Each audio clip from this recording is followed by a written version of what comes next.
Hablaremos hoy de Guglielmo Bruto Icilio Timoleone, conde de Libri Carucci, que nació en Florencia allá por 1803. Fue a la Facultad de Derecho de Pisa, ¿cómo le va? Bien. Y se doctoró en 1820. Después se puso a estudiar matemáticas. Y hay que advertir que fue un matemático notable y un excelente divulgador. Llegó a estar a cargo de la cátedra de matemáticas de la Universidad de Pisa. Publicó 4 volúmenes titulados Historia de la ciencia matemáticas en Italia. Fue un tipo destacadísimo en la divulgación de Leonardo de Pisa, el famoso Leonardo Fibonacci, creador de los números que llevan su nombre. Hay que decir que este conde Libri pertenecía a una familia noble, antigua, pero venida a menos. En 1830, amenazado por los carbonarios, que eran unos tipos enemigos de la nobleza, emigró a París y poco después se hizo ciudadano francés. Los académicos franceses lo recibieron bien, fue nombrado profesor de ciencias de la Universidad de París y galardonado con la Legión de Honor por sus credenciales eruditas, no por hechos heroicos, sino más bien relacionados con inteligencia. El conde Libri tenía otros intereses, además de los científicos. Era un apasionado coleccionista de libros y allá por 1840 había acumulado una notable colección e intercambiaba manuscritos y libros raros. En 1841 fue nombrado secretario de una comisión encargada de supervisar el catálogo oficial de todos los manuscritos del país, hablo de Francia, tanto antiguos como modernos, en fin, tenía que controlarlo todo. Ese trabajo en aquellos tiempos y en Francia tenía una razón que conviene explicar. Las jefaturas de los departamentos, las alcaldías, digamos, habían heredado, por orden del Comité de Salvación Pública, los libros confiscados a los aristócratas durante la Revolución Francesa, ¿no? Eran libros que no habían sido destruidos durante los saqueos de la Revolución y andaban ahí, de un lado para otro como zapallo en carro. Estas bibliotecas poco conocidas habían sido confiadas a la administración de las ciudades y como no había inventarios completos, era todo un gran desorden, ¿no? Y bueno, el conde de Libri Carucci fue nombrado al frente de una comisión para revisar todas esas bibliotecas privadas que estaban en absoluto desorden. Lo que no sabían los que lo nombraron es que el conde Libri era uno de los más refinados ladrones de libros de todos los tiempos.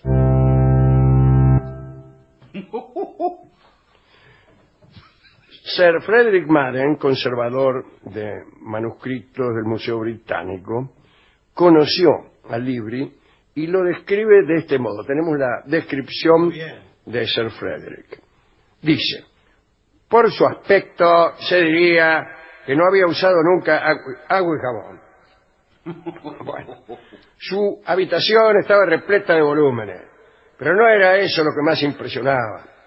El olor era tan insufrible que tuve dificultades para respirar. El señor Libri advirtió las molestias y abrió una de las ventanas, pero no era difícil ver que el aire fresco le desagradaba. Era una persona corpulenta y de facciones vulgares, dice Sir Frederick Madden. Armado con credenciales de funcionario público, vestido con una amplia capa, bajo la cual podía ocultar algunos libros, ¿no? Libri entró en todas las bibliotecas de Francia, en las que sus conocimientos especializados le permitían seleccionar los mejores libros para afanárselo. Abusando de sus funciones, e incluso fingiendo mala salud, tosía, qué sé yo, pedía que lo dejaran solo en las bibliotecas.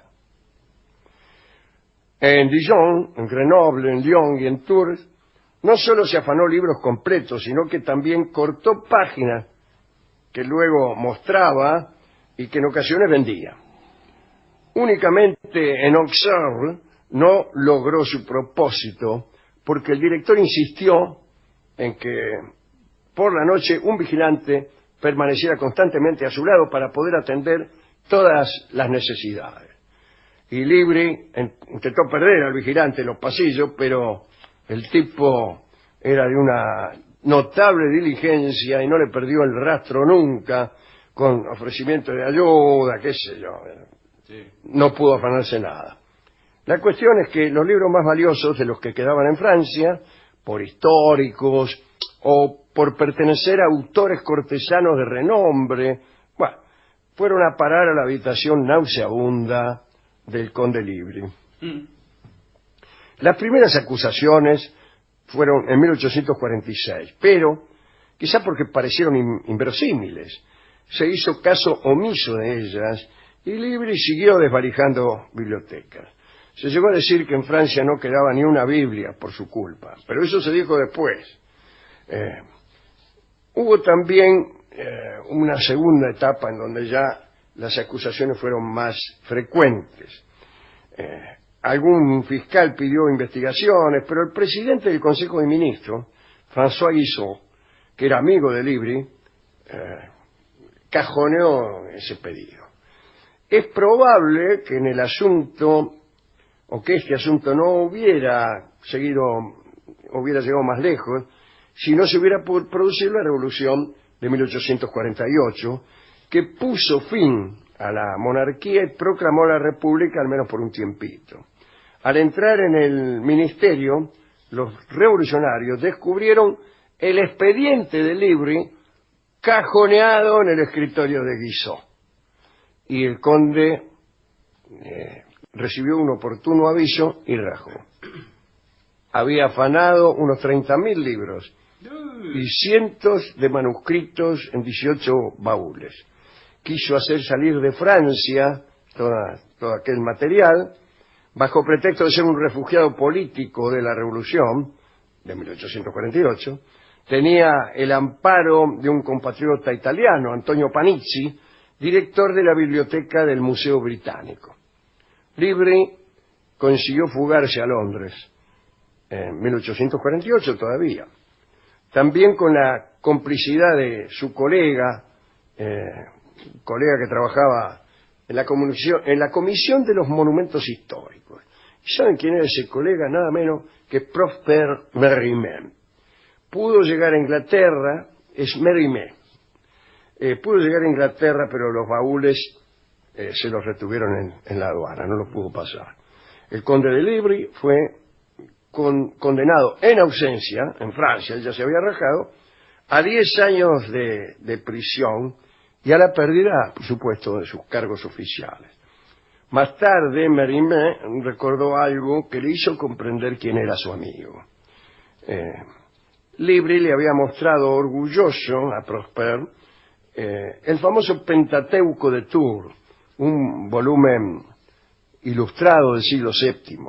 Se lo había afanado, aunque por supuesto lo presentó como una adquisición. Y Mérimée, gran visitador de bibliotecas, le dijo,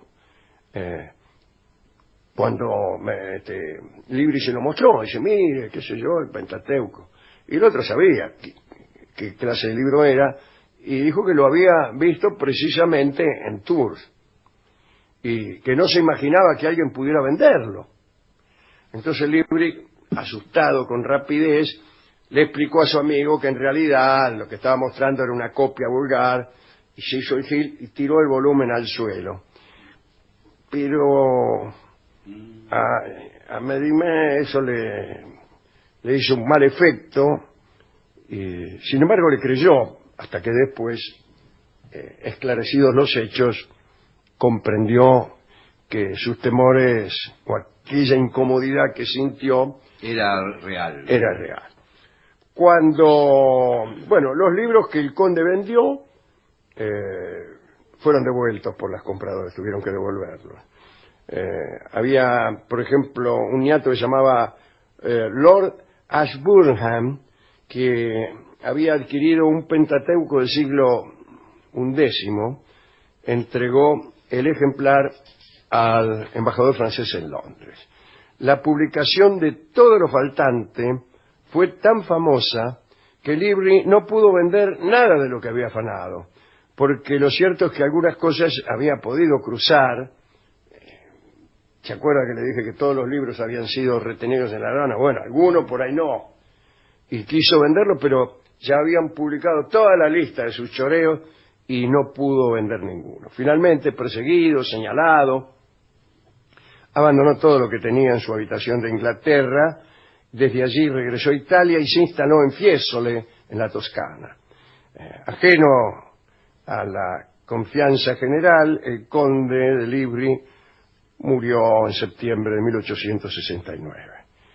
Entre las cosas que se afanó, había 72 cartas de Descartes, 44 escritos y dibujos de Leonardo da Vinci, poesía de Lorenzo de Medici, algunos incunables, cientos de manuscritos, algunos de hasta 1500 años de antigüedad.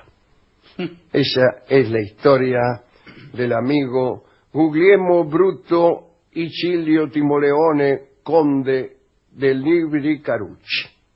Existe en este programa la tradición de escuchar el tango incurable en todas las historias. ¿Pero habla de un ladrón? Claro, es un ladrón incurable. El del tango este que empieza: sos un chorro de remate. Claro. Bueno, ya, esto era el Tano. Así que escuchemos esta clásica versión de Gardel.